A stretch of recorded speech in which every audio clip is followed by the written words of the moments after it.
Manazareth ayingcwele uShimane Mkhwanasi eThabeza uNkulunkulu asekhumbulakhe. Ngomunye-ke obheka umsebenzi kaNkulunkulu unyazo lwezulu, lo namhlanje unothola inhlanhla nesibusiso umhlangano omkhulu kangaka wenyanga yesikhombisa ukuthi uguqe phambi kaNkulunkulu. Bathi abadala ngolunye usuku babamkhulu umqalo wale ndlela wathi bathi abantu namhlanje mvuke nesibonakaliso ngiyibone ngiphakathi kwezintaba zaseMshwathi wadilika unyazi khona ngishaya ethangeni lwashiya umbhalo. Uthi ngithe ngivuka bathi abami ekuseni ngayivuka ethangeni ngayithola ukhona umbhalo. Uthi bukani bathi abami fundani la babuka abantu ababoni lutho. Ithi mhlathi la kubhala ukuthi lo umbuso wababusi. Njengamanje Nazareth ayingcwele siguqe phambi kwenkosi unyazo lwezulu umbuso wababusi. Ithi inkosi yesibili ngolunye usuku ikhuluma ngonkosikazi wathi beshonelwa indoda wavuka umfowabo wendoda esihambele emhlabeni wayiphuca yonke into, inkomo, imvu, nembuzi nensimbi. Agijima nomfelokazi wenkosini ethi yomangala, kanti inkosi enganalo iqiniso isihlangene nomfowabo kamufi. Wathi mefika lo mfelokazi inkosi yalalela induna namaphoyisa esangweni ukuthi unkosikazi abamshaya bamxoshe. Ithi inkosi layo yomjikijela nangamatshe ekhala buyele emuva. Kudlula insuku laphindaphindele ngoba ithemba lakhe kwakuyinkosi yesizwe. Uthi bamjikijela bamlungisa la ezinja kudakwe ngisho ingubo ayigqokile. Njalo naye khona kuye ekhaya. Ithi inkosi yesibili ngolunye usuku wathi mephuma eSamueli wahlabelela wathi baba ngilulolu wambu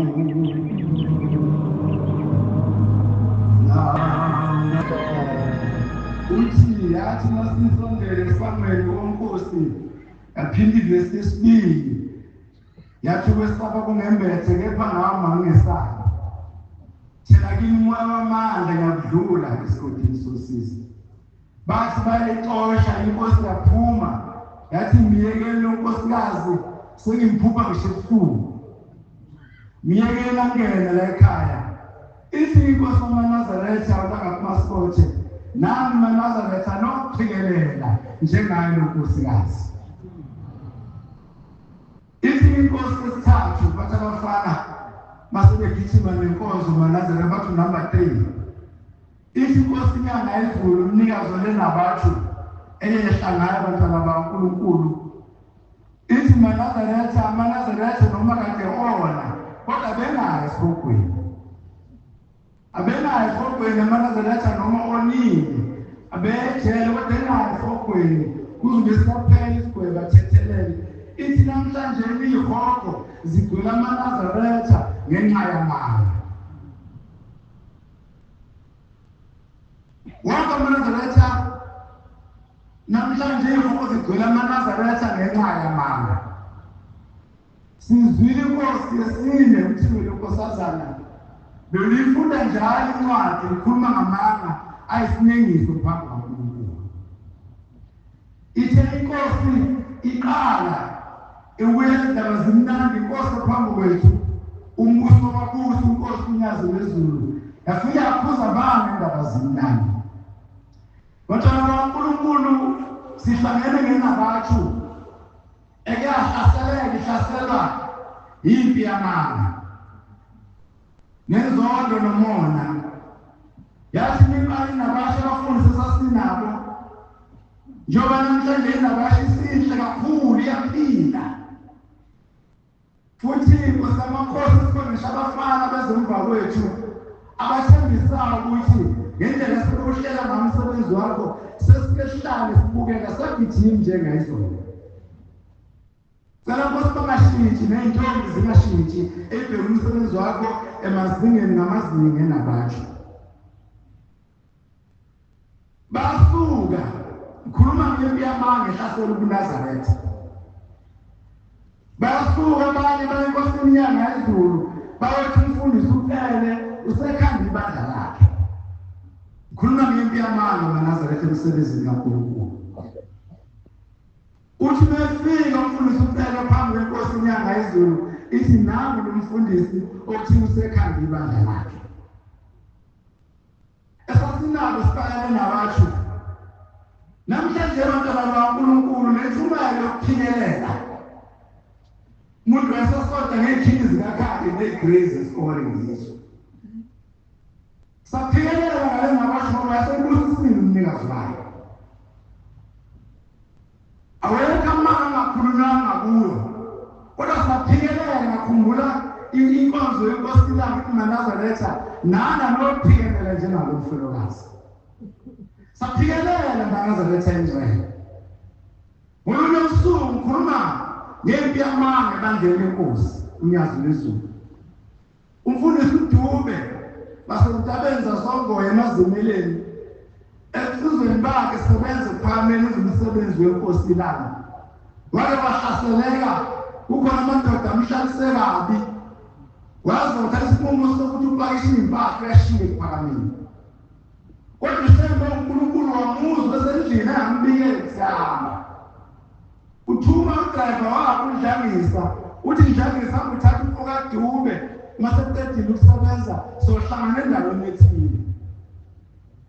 Uthi umfundisi uDube wathi mefika wayefica inkosi lami ihleli nenkosi inyanga yezulu isabizwe babomncane. Wambuza uShembe wesibili uthi Mfokadube kwenzenjani? Wachaza udaba lokuhlukumezeka kwakhe ngempi yamanga nenzondo emhlasele ephakameni. Wayeseqedile ukuchaza. Yambuza umbuzo owodwa inkosi lami yathi pho mina ngenzeni. Ngendlela impi yamanga nenzondo nomona ehlasele ngayo kuleli bandla lenkosi elingcwele elikhulukazi ngizothi emhlabeni la eAfrika. Emhlabeni wonke manje abantwana bakaNkulunkulu la siphuma khona kumasokhethi la siphuma khona kuma-region senza umsebenzi kaNkulunkulu impi yamanga nomona nenzondo ingehla. Uyawuthi ucabanga ukuthi mhlawumbe ngona ubuhlehle usucabanga inkosi uyazi sikubuza ithi pho mina ngenzeni. Ucabange inkosi langa ithi anophikelela uNazaretha njengayo lo nkosikazi waphikelela. Kwasamakhosi sithwele kanzima. Sithunyiwe endaweni eziningi igaba ngegaba ukuba siphikelele njengabafana baleli bandla. Ukuba inkosi asisabe lemibuzo sibuza wona kusasa ngoba vele uShembe usuke lutho yiphi nje yamanga nenzondo nomona. Sifuna ukuyitshela-ke abaholi bempi yamanga nenzondo nomona ukuthi sizophikelela njengalowo mfelokazi. Sifuna ukubatshela ukuthi asilindele inkosi uNyazi usuku mifike ezweni lakithi mhlawumbe ifike eJudiya ifike into eyisole eGibisila isafana nefike eJudiya afanele uShembe akusola ngenkonto ezibe kabili. Uma esolile eGibisila funa sisukume sisebenza kanzima ukuze mefike eJudiya ezweni lakithi angakusoli ngokusola okufanayo. Kodwa impi yamanga imi ngehla isebenzisa kabi umsebenzi kaNkulunkulu. Njengoba lena basikhona namhlanje abafuna ukuqeda ngazo bathini namhlanje ingane zakho kabadele zigcwele ema-universities zamaNazaretha phansi kwe-umbrella yeNaTesa. Zigcwele khona lezi ngane namhlanje abantwana bahanjelwa yiyo lena basho kufanele ivalwe. Abeke abagqotsha bayakhona kuyalabaphathi bendabasho namhlanje bayoyiphakela imfundiso yevangeli kaGombela.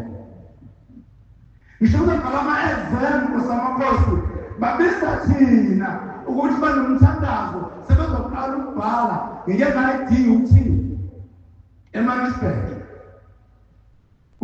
kunomthandazo sebezobhala ngoba zihluphekile ingane December nazo inkosi kunyazo lezulu ngasaphikelela manazaretha esidinga amakala saphikelela njalo umfundakazi sathi nyazo lezulu inkosi amakhosi namanje kusenjalo futhi uma abantwana siphele inkonzo iyathinteka inhliziyo yami lapha eTUT basho abantwana ke sishaya uthando sishayela abantwana abangalitholile uxhaso lwemali ngoba badlile lutho ngibona uthando nobunye lwabantwana bakho Nkosi amakhosi bebambene beawelana sashaya uthando bethola leso sinkwa leso ngoba usizo labantwana lapha ezikoleni lukhulu singasadlula khona nabakithi nezihlobo sibabonile ilingazi ngathi izodlana kodwa labantwana bakuhlanga nabanikeli behlanganisela abangaxhasekile siyacela manazaretha ingcwele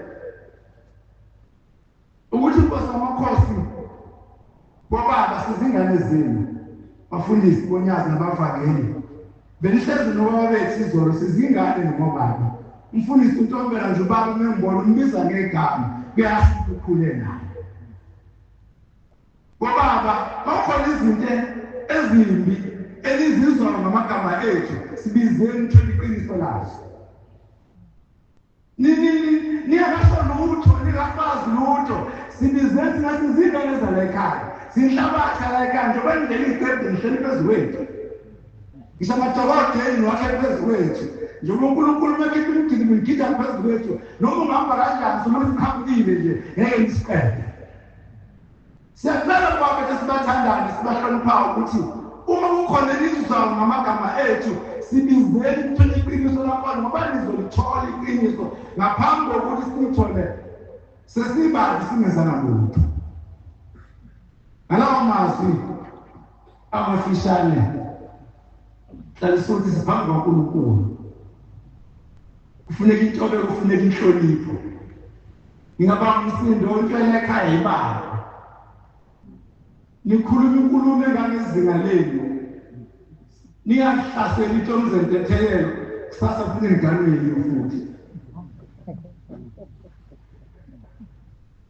ningahlaseli okokuthi bethu bagcoba udake ekusweni mabela maniphethe ubhobho masuganele nowakha ugcoba uzumncoma uthi muhle mina yenzi lonto leyo ningahlasela abantu abaxosha amakhosikazi abo nize nibuze ukuthi umuntu oxosha unkosikazi uphatha kanjani inkosi masuxosha wakho uyishaya inkosi uhlale phezu kwethende Nkosi kusemthweni